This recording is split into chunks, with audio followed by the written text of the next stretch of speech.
Selamat pagi dan salam sejahtera saya ucapkan kepada seluruh jemaat Tuhan pada pagi hari ini. Mari bersama-sama saya akan mengajak kita untuk merenungkan akan satu bagian firman Tuhan pada hari ini. Namun sebelum kita akan bersama-sama membaca dan merenungkan akan kebenaran firman Tuhan ini, saya mengajak kita untuk berdoa. Terima kasih ya Tuhan Yesus untuk segala kebaikan-Mu, anugerah-Mu yang Engkau terus nyatakan dalam kehidupan kami hari lepas hari. Pada pagi hari ini kami akan bersama-sama belajar daripada firman Tuhan. Biarlah Roh-Mu yang kudus yang akan menolong kami, memampukan kami untuk mengerti kebenaran firman-Mu yang akan kami dengarkan bersama-sama. Hamba-Mu yang Kau percayakan hanya sebagai alat di dalam tangan-Mu pada pagi hari ini. Tuhan juga urapi hamba-Mu. Biarlah apa yang hamba sampaikan pada pagi hari ini cocok dengan kebenaran firman-Mu. Terpujilah nama-Mu Tuhan, dalam nama Yesus kami serahkan waktu pemberitaan firman Tuhan pada pagi hari ini. Amin. Bapak Ibu Saudara yang dikasihi oleh Tuhan Yesus Kristus, kalau kita coba melakukan satu perbandingan antara KKR dengan seminar, lebih tepatnya KKR Kesembuhan Ilahi dengan seminar Bapak Ibu, kira-kira mana lebih banyak jumlah kehadiran? Seminar atau KKR Kesembuhan Ilahi? Saya sangat yakin Bapak Ibu pasti akan lebih banyak yang hadir di dalam KKR Kesembuhan Ilahi. Mengapa Bapak Ibu? Karena ada banyak orang-orang yang membutuhkan pertolongan. Ada banyak orang-orang yang membutuhkan kesembuhan daripada Tuhan. Ada yang mengalami pergumulan, mungkin sudah bertahun-tahun mengalami penderitaan karena sakit. Sehingga ketika mendengar ada KKR, apalagi kalau KKR Kesembuhan Ilahi, pasti ada satu kerinduan untuk datang mengikuti KKR Kesembuhan Ilahi itu. Ya, Bapak Ibu, sangat berbeda dengan seminar. Tentu hanya sebagian orang saja yang mengikutinya. Apalagi kalau orang sakit belum tentu bisa ikut seminar Bapak Ibu. Tetapi kalau kesembuhan, KKR ibadah kesembuhan ilahi Bapak Ibu, meskipun sakit-sakitan, dia akan datang ke dalam ibadah itu. Mengapa? Karena ada satu harapan yang diinginkan Bapak Ibu, bahwa kalau nanti dia ikut ibadah KKR itu, dia akan mengalami kesembuhan ilahi. Nah Bapak Ibu, bahkan jarak yang jauh sekalipun tidak menjadi persoalan. Rela ditempuh Bapak Ibu, karena berharap akan mendapatkan kesembuhan di dalam ibadah itu. Nah Bapak Ibu Saudara yang dikasihi oleh Tuhan Yesus Kristus, pada pagi hari ini saya akan mengajak kita untuk melihat satu bagian firman Tuhan. Bagian ini terdapat dalam Injil Yohanes pasal 4 ayat yang ke-46 sampai ayat yang ke-54. Yohanes pasal 4 ayat yang ke-46 sampai ayat yang ke-54. Demikian firman Tuhan. Yesus menyembuhkan anak pegawai istana. Maka Yesus kembali lagi ke Kana di Galilea, di mana ia membuat air menjadi anggur. Dan di Kapernaum ada seorang pegawai istana, anaknya sedang sakit. Ketika ia mendengar bahwa Yesus datang dari Yudea ke Galilea, pergilah ia kepadanya lalu meminta supaya ia datang dan menyembuhkan anaknya, sebab anaknya itu hampir mati. Maka kata Yesus kepadanya, "Jika kamu tidak melihat tanda dan mujizat, kamu tidak percaya." Pegawai istana itu berkata kepadanya, "Tuhan, datanglah sebelum anakku mati." Kata Yesus kepadanya, "Pergilah, anakmu hidup." Orang itu percaya dan akan perkataan yang dikatakan Yesus kepadanya. Ia lalu pergi. Ketika ia masih di tengah perjalanan, hamba-hambanya telah datang kepadanya dengan kabar,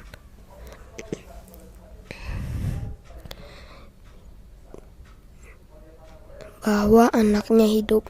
Ia bertanya kepada mereka pukul berapa anak itu mulai sembuh.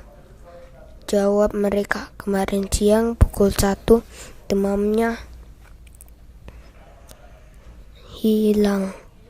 Maka teringatlah ayah itu bahwa saat itulah Yesus berkata kepadanya, anakmu hidup. Lalu ia pun percaya, ia dan seluruh keluarganya. Dan itulah tanda kedua yang dibuat Yesus ketika ia pulang dari Yudea ke Galilea. Oke.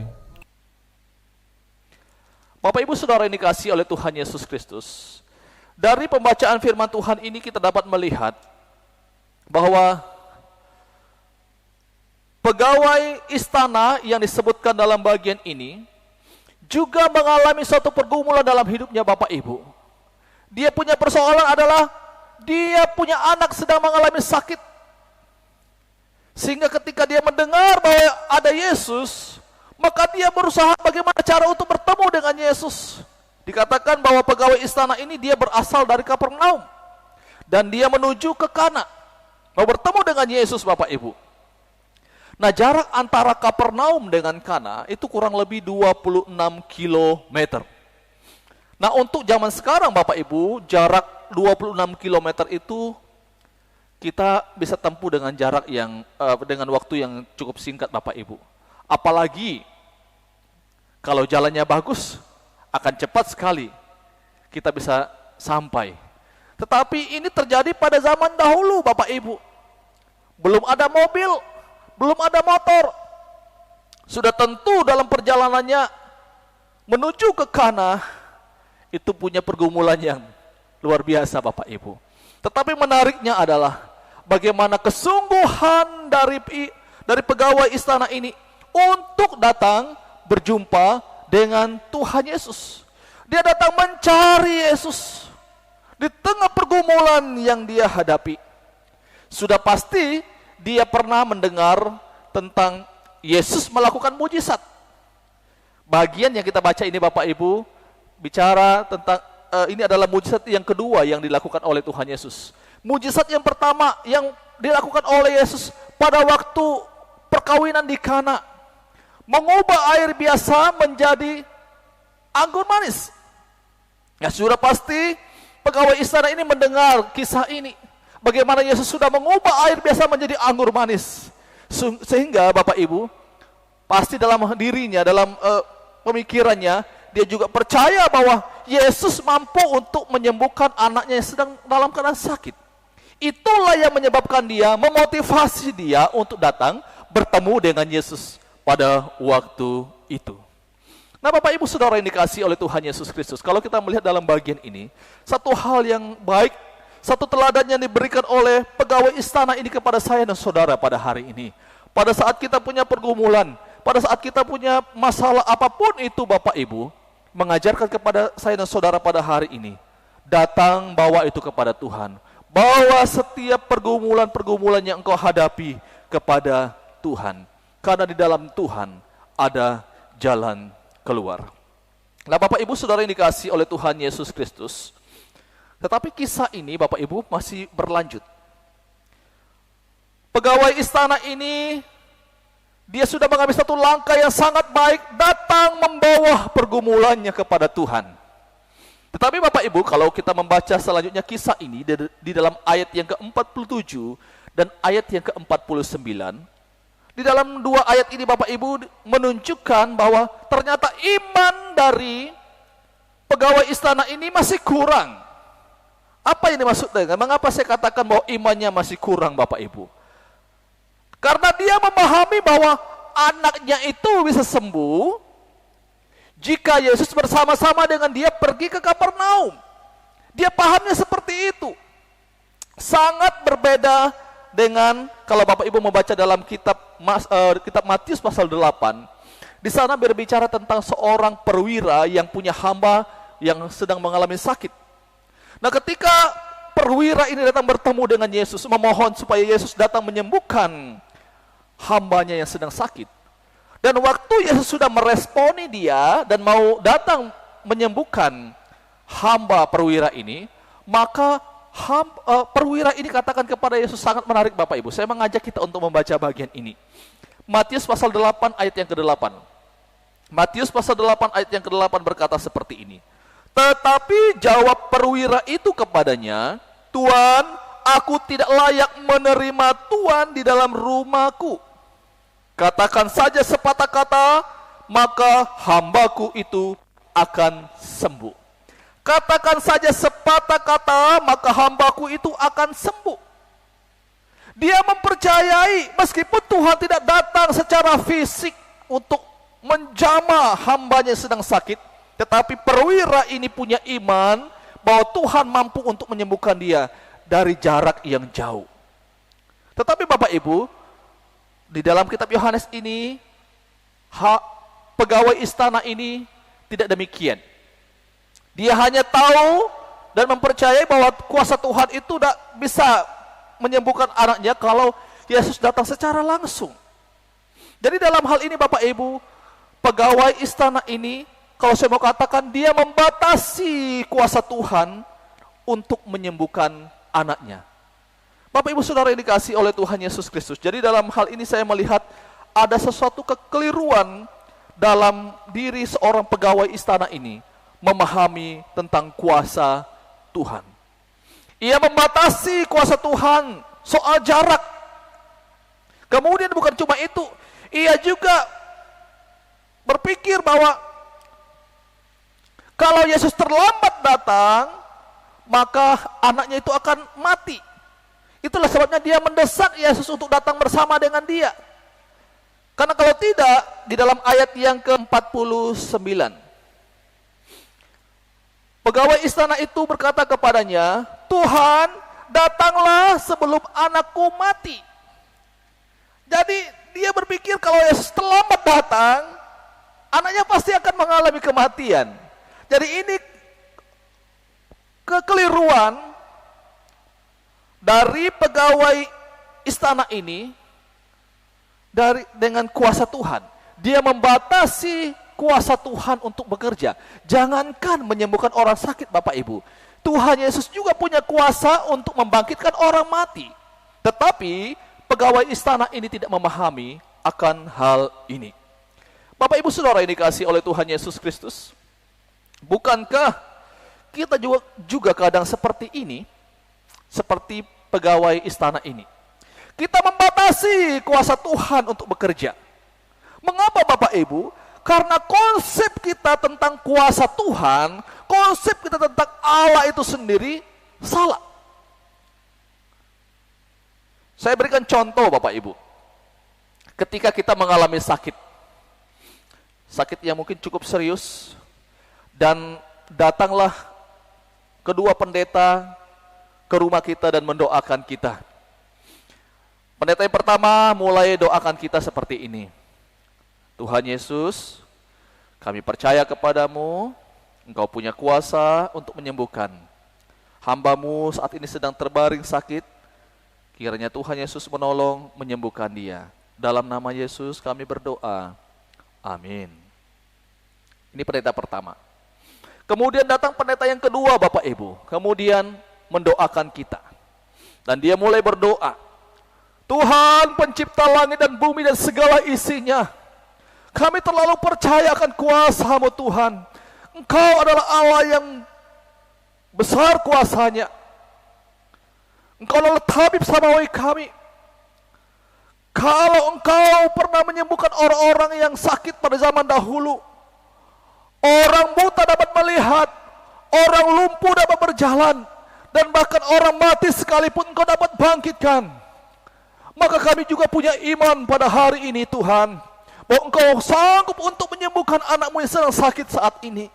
Kami terlalu percaya akan kepada kuasa-Mu ya Tuhan. Kuasa-Mu tidak pernah berubah dari dahulu sampai sekarang dan sampai selama-lamanya. Kuasa-Mu akan dinyatakan dalam kehidupan kami oleh bilur-bilur-Mu. Maka anak ini akan disembuhkan oleh Tuhan. Dalam nama Yesus kami bersyukur dan menyerahkan anak-Mu ini ke dalam tangan-Mu. Amin. Bapak Ibu Saudara, kalau kita mau jujur, Dari dua doa pendeta ini, mana yang kita lebih suka Bapak Ibu? Pasti kita akan pilih pendeta yang kedua. Kita senang dengan doa pendeta yang kedua. Mengapa? Karena doanya berapi-api. Sedangkan pendeta yang pertama, dia flat saja, datar saja doanya. Dan kita merasa bahwa pendeta ini tidak punya kuasa. Pendeta yang kedua boleh, suaranya besar. Bapak Ibu, doa tidak ditentukan pada intonasi suara. Doa juga tidak ditentukan dengan rapinya, tersusunnya ke kata-kata doa itu dengan baik, baru Tuhan mendengar doa kita. Tidak seperti itu. Tapi yang menentukannya adalah sikap hati kita di dalam kita berdoa kepada Tuhan. Dan tentu di dalam semuanya Bapak Ibu, ada kedaulatan Tuhan. Bapak Ibu Saudara yang dikasihi oleh Tuhan Yesus Kristus. Tapi kalau kita mau jujur, seringkali kita terjebak dalam masalah intonasi suara. Rapinya doa seseorang, kita merasa bahwa itu doa yang bagus, doa yang didengar oleh Tuhan. Dan ada contoh-contoh yang lain lagi Bapak Ibu. Bagaimana kesalahpahaman kita, kesalahan kita dalam memahami tentang kuasa Tuhan, konsep kita tentang doa itu keliru. Nah Bapak Ibu Saudara yang dikasihi oleh Tuhan Yesus Kristus, selanjutnya saya mengajak kita untuk melihat respon dari Tuhan Yesus ketika orang ini datang memohon kepadanya untuk pergi bersama dengan dia, menyembuhkan anaknya yang sedang sakit. Kita perhatikan dalam ayat yang ke-48. Maka kata Yesus kepadanya, jika kamu tidak melihat tanda dan mujizat, kamu tidak percaya. Bapak Ibu Saudara yang dikasihi oleh Tuhan Yesus Kristus, jawaban Yesus kelihatannya tidak nyambung. Apa yang diucapkan oleh Yesus di sini seperti tidak menjawab daripada pergumulan pegawai istana ini, Bapak Ibu. Pegawai istana ini sedang membutuhkan pertolongan dari Yesus untuk menyembuhkan anaknya. Tetapi malah Yesus katakan berbicara yang lain, bicara tentang mujizat, bicara tentang tanda. Nah Bapak Ibu Saudara, apa sebenarnya maksud Yesus ketika Yesus mengucapkan kalimat ini? Ayat yang ke-48 ini merupakan satu teguran Yesus kepada pegawai istana ini, dan bukan hanya kepada dia, tetapi juga kepada orang-orang Yahudi yang bersama-sama dengan dia pada saat itu. Jadi Bapak Ibu Saudara yang dikasihi oleh Tuhan Yesus Kristus, mengapa Yesus menegur mereka? Karena orang-orang Yahudi, mereka baru mau percaya kepada Tuhan kalau mereka melihat mujizat. Kalau tidak melihat mujizat, tidak melihat tanda-tanda spektakuler, mereka tidak percaya kepada Tuhan. Mari kita perhatikan di dalam 1 Korintus pasal yang ke-1, ayat yang ke-22. Mereka tidak akan percaya kalau tidak melihat tanda. Ini orang-orang Yahudi. Mereka tidak akan percaya kalau mereka tidak melihat tanda. Sangat berbeda dengan orang-orang Samaria. Kalau kita membaca di dalam Yohanes pasal 4 ini Bapak Ibu, dari awal pasal 1 ayat 1 Bapak Ibu. Yohanes pasal 4 ayat yang ke-1 di sana berbicara tentang percakapan Tuhan Yesus dengan seorang perempuan Samaria.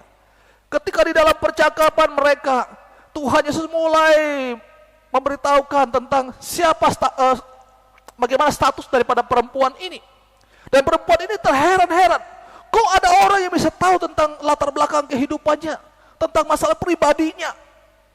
Sehingga ketika dia mendengar apa yang dikatakan oleh Yesus, dia pergi Bapak Ibu kepada orang-orang Samaria yang lainnya, memberitahukan akan hal ini. Dia mengatakan kepada mereka bahwa dia bertemu dengan seorang yang tahu tentang kehidupannya. Nah Bapak Ibu, sampai dia bertanya kepada mereka, mungkinkah orang itu adalah Kristus? Sehingga Bapak Ibu ketika orang-orang Samaria ini mendengar apa yang kesaksian dari perempuan Samaria ini, maka mereka datang bertemu dengan Yesus, mendengar Yesus berbicara tentang kebenaran. Dan menariknya, orang-orang Samaria ini kemudian mereka percaya kepada apa yang dikatakan oleh Tuhan Yesus. Bahkan mereka meminta Yesus untuk tinggal bersama mereka dalam beberapa hari. Nah, Bapak Ibu Saudara, dua hal yang sangat berbeda. Orang Yahudi mereka mau percaya kepada Yesus kalau mereka lihat tanda, kalau mereka melihat mujizat. Orang Samaria tidak melihat tanda, tidak melihat mujizat. Tetapi menariknya, mereka mau percaya kepada Yesus. Bapak Ibu Saudara yang dikasihi oleh Tuhan Yesus Kristus, kalau saya mau katakan kepada kita pada pagi hari ini, jangan sandarkan imanmu pada mujizat. Mujizat tidak bisa dijadikan sebagai pondasi dari iman kita. Mengapa saya katakan seperti itu, Bapak Ibu? Kalau kita mengatakan bahwa mujizat itu hal yang sangat penting bagi pondasi iman kita, atau mengatakan bahwa itu adalah pondasi iman kita, coba kita lihat orang-orang Yahudi, Bapak Ibu. Bukankah begitu banyak mujizat-mujizat yang mereka sudah lihat dari sejak mereka keluar dari tanah Mesir, Bapak Ibu. Tuhan melakukan tanda-tanda ajaib bagi mereka. Mereka melihat bagaimana Tuhan menghukum orang-orang Mesir dengan memberikan tulah, membelah laut Teberau, memberikan mereka makan mana, burung puyuh. Luar biasa penyertaan Tuhan, mujizat Tuhan bagi mereka. Tapi apa yang terjadi, Bapak Ibu? Mereka melihat mujizat demi mujizat di dalam hidup mereka. Tetapi mereka dengan gampangnya juga berkhianat, meninggalkan Allah dan percaya kepada Allah lain. Ini artinya, Bapak Ibu, bahwa mujizat tidak bisa dijadikan sebagai pondasi iman kita. Bapak Ibu Saudara yang dikasihi oleh Tuhan Yesus Kristus, meskipun kita tidak melihat mujizat Tuhan, meskipun mungkin kita tidak mengalami yang namanya mujizat Tuhan, tetapi tetaplah kita percaya kepada kuasa Tuhan, tetaplah kita percaya kepada kebenaran firman Tuhan, karena firman Tuhan itu ya dan amin. Selanjutnya, Bapak Ibu, setelah orang ini mendengarkan penjelasan dari Tuhan Yesus, dan kalau saya mau katakan, Bapak Ibu, ini adalah teguran Yesus kepada pegawai istana ini dengan orang-orang Yahudi. Nah, setelah dia mendengarkan teguran daripada Tuhan Yesus, apa reaksinya dia? Apa respon dari pegawai istana ini? Sangat menarik, Bapak Ibu. Dia kemudian tidak mengatakan, "Oh, saya tidak senang dengan teguran ini. Ini menyakitkan bagi saya. Saya butuh pertolongan kok. Kenapa saya kemudian dikhotbah? Kenapa saya malah ditegur dengan hal ini?" Nah, Bapak Ibu, pegawai istana ini kemudian tidak marah, tidak jengkel, dan kemudian ngambek pulang. Tidak. Tetapi, Bapak Ibu, pegawai istana ini tetap tinggal dan kemudian memohon kepada Yesus untuk datang bersama-sama dengan dia. Itu kita bisa memperhatikannya dalam ayat yang ke-49. Dia tetap tekun untuk meminta kepada Tuhan Yesus datang bersama dengan dia. Ini artinya, Bapak Ibu, ketika dia ditegur oleh Tuhan karena kekeliruan mereka, konsep mereka yang salah tentang kuasa Tuhan, yang hanya berharap kepada mujizat saja, tanda saja, tetapi dia tidak tersinggung dan kemudian pulang. Bapak Ibu, kalau pegawai istana ini kemudian waktu itu tersinggung dengan apa yang dikatakan oleh Yesus karena Yesus sudah menegur dia, dan kemudian pulang, maka situasinya pasti akan berbeda. Tentu dia tidak akan mengalami yang namanya mujizat daripada Tuhan, karena ia tidak siap untuk mendengarkan kebenaran firman Tuhan. Nah, Bapak Ibu Saudara yang dikasihi oleh Tuhan Yesus Kristus, ini menjadi pelajaran bagi saya dan saudara. Ketika kita mendengarkan firman Tuhan dalam bentuk apapun itu, mungkin itu khotbah, mungkin itu waktu kita membaca firman Tuhan, mungkin itu melalui renungan firman Tuhan, apapun bentuk daripada teguran Tuhan. Kalau itu adalah teguran dari Tuhan kepada saya dan saudara, maka jangan kemudian kita menjadi tersinggung, kemudian kita marah dan tidak lagi mau mendengarkan kebenaran firman Tuhan. Mengapa, Bapak Ibu? Karena pada waktu kita kemudian menjadi marah dan tidak lagi mau mendengarkan apa yang dikatakan oleh firman Tuhan, maka di saat itulah kita tidak akan mengalami yang namanya pertolongan Tuhan. Di saat itulah kita tidak akan mengalami yang namanya berkat Tuhan, karena kita sudah meninggalkan sebelum Tuhan mau memberkati saya dan saudara. Bapak Ibu Saudara yang dikasihi oleh Tuhan Yesus Kristus. Respon pegawai istana ini kita bisa lihat di dalam ayat yang ke-50.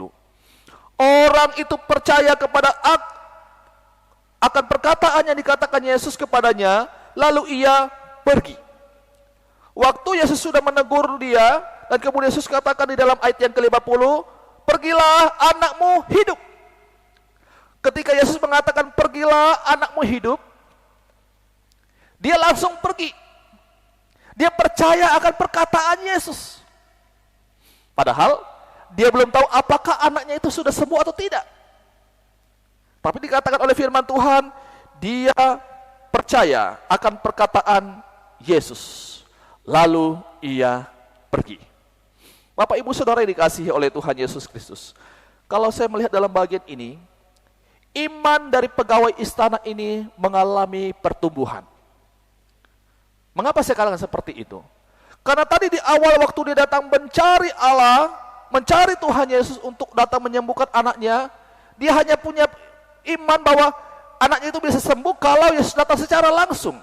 Tetapi di dalam ayat yang ke-50 ini, dia sudah mempercayai meskipun Yesus tidak datang, hanya dengan perkataan Yesus saja, dia percaya bahwa anaknya pasti akan sembuh dengan kuasa Tuhan. Dan benar yang terjadi Bapak Ibu. Benar yang terjadi. Ketika dia pulang, dan kemudian dia mendapati anaknya sudah sembuh. Bapak Ibu Saudara yang dikasihi oleh Tuhan Yesus Kristus, menarik sekali dalam kisah ini. Bagaimana respon pegawai istana ini kepada apa yang dikatakan oleh Tuhan Yesus Kristus. Bapak Ibu Saudara yang dikasihi oleh Tuhan Yesus Kristus, kalau kita kemudian membaca dalam ayat yang ke-53 bagian B, di sana mengatakan seperti ini. Lalu ia pun percaya, ia dan seluruh keluarganya. Ia pun percaya, ia dan seluruh keluarganya. Jadi, yang disebut percaya di dalam bagian ini Bapak Ibu, bukan hanya pegawai istana ini saja, tetapi keluarganya juga akhirnya percaya kepada Tuhan Yesus. Bapak Ibu Saudara yang dikasihi oleh Tuhan Yesus Kristus, ada satu hal yang menarik di sini.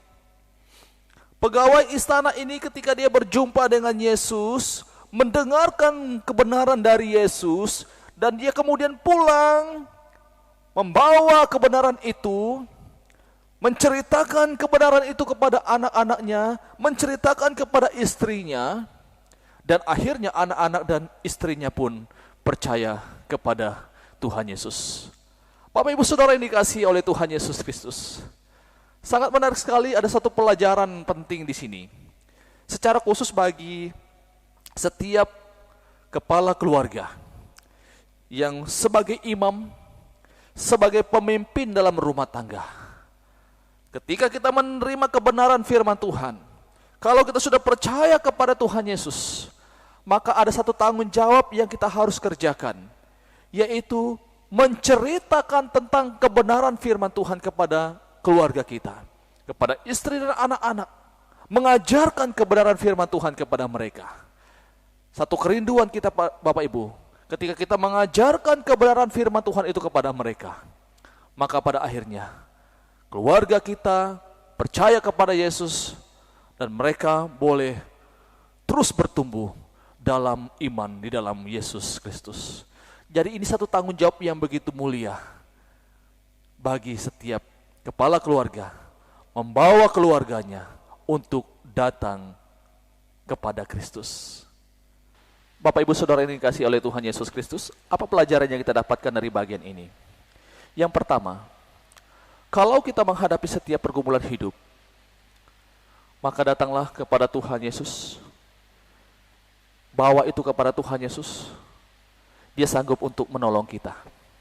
Yang kedua, ketika kita sudah datang membawa pergumulan itu kepada Tuhan, jangan kemudian intervensi Tuhan, memaksa Tuhan menggunakan cara kita, tapi biarlah Tuhan yang berdaulat itu menggunakan caranya sendiri untuk menolong saya dan saudara. Yang ketiga, kuasa Tuhan itu tidak terbatas adanya, tidak dibatasi oleh jarak dan waktu. Yang keempat, Mujizat bukan tujuan akhir, tetapi itu hanya sarana yang Tuhan berikan kepada kita untuk kemudian kita memberitakan tentang Kristus. Tujuan akhirnya adalah supaya orang percaya kepada Yesus.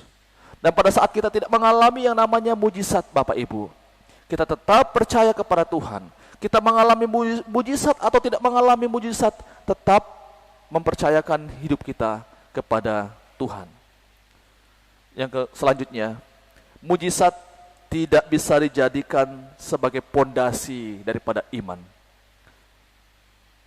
Bapak Ibu Saudara yang dikasihi oleh Tuhan Yesus Kristus. Oleh sebab itu, saya mengajak setiap jemaat Tuhan pada saat ini, marilah kita datang kepada Tuhan, membawa setiap pergumulan kita kepada Tuhan, baik itu dalam kondisi yang menyenangkan dan tidak menyenangkan, bawalah kepada Tuhan. Situasi yang kita hadapi saat ini, Bapak Ibu, situasi yang tidak menentu. Kita tidak tahu dengan pasti kapan wabah COVID-19 ini akan berakhir di Indonesia.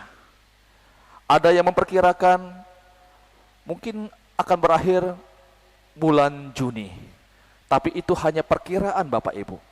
Kita belum mengetahui secara pasti kapan ini akan berakhir. Tapi Bapak Ibu, di dalam ketidakpastian ini, mari saya dan saudara tetap datang kepada Tuhan, berharap kepada Tuhan yang menjaga dan menolong saya dan saudara. Ketika saya dan saudara sudah membawa setiap pergumulan itu kepada Tuhan, serahkanlah kepada Tuhan, biarlah Tuhan menggunakan caranya sendiri untuk menolong saya dan saudara. Tuhan tidak terbatas. Pemerintah Bapak Ibu sudah berupaya semaksimal mungkin. Sampai hari ini saya mau melihat bagaimana pemerintah pusat dan sampai ke daerah pun sudah semaksimal mungkin untuk bahkan menggelontorkan dana sampai triliunan, Bapak Ibu, untuk membantu masyarakat yang kekurangan dalam menghadapi situasi seperti ini, Bapak Ibu. Saya juga melihat bagaimana para rekan-rekan medis, mereka terus juga berjuang, Bapak Ibu, siang dan malam mereka mempertaruhkan juga sebenarnya hidup mereka demi menolong orang-orang atau masyarakat yang sedang terpapar virus ini. Bapak Ibu Saudara dikasihi oleh Tuhan Yesus Kristus. Tapi saya mau katakan, pemerintah semaksimal apapun yang dilakukan Bapak Ibu, itu tetap terbatas adanya. Pemerintah tidak bisa menjangkau semuanya.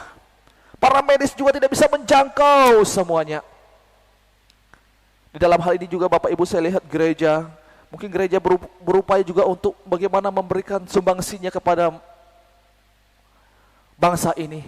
Di tengah situasi seperti ini Bapak Ibu, gereja-gereja berupaya untuk memberikan satu pelayanan yang maksimal juga kepada setiap jemaat Tuhan, meskipun ibadah secara online. Tetapi Bapak Ibu, sekali lagi, sebaik apapun pelayanan ini diberikan oleh gereja, tetap pada akhirnya gereja pun terbatas untuk melakukan semuanya. Keluarga kita mungkin mau menolong kita, keluarga kita pun juga terbatas adanya. Bapak Ibu, kalau pemerintah, kalau para medis, semua gereja pun, orang lain pun tidak yang mau menolong kita mungkin terbatas adanya. Tapi ada satu pribadi yang tidak pernah terbatas adanya. Dan kita bersyukur pribadi inilah yang menjadi harapan saya dan saudara. Inilah yang memberikan satu kekuatan bagi saya dan saudara. Di tengah situasi seperti ini kita tetap berdiri kokoh. Kita tetap bersyukur kepada Tuhan. Karena ada satu harapan kita, bahwa Allah yang kita percayai tetap menjaga, tetap melindungi kita, tetap berdaulat atas kehidupan saya dan saudara. Apapun yang kita hadapi, bawalah pergumulan kita kepada Tuhan. Mari kita berdoa. Bapa di sorga, kami sungguh bersyukur untuk firman-Mu pada saat ini. Hamba-Mu sudah selesai berbicara. Bila Roh-Mu yang kudus akan menjelaskan kepada setiap jemaat Tuhan yang sudah mendengarkannya. Bila mereka boleh mengerti akan kebenaran firman Tuhan ini. Bukan hanya sebatas mengerti, tapi lebih daripada itu, melakukan kebenaran firman Tuhan ini dalam kehidupan mereka setiap hari. Terima kasih Tuhan, di dalam nama Yesus kami sungguh bersyukur dan berdoa. Amin.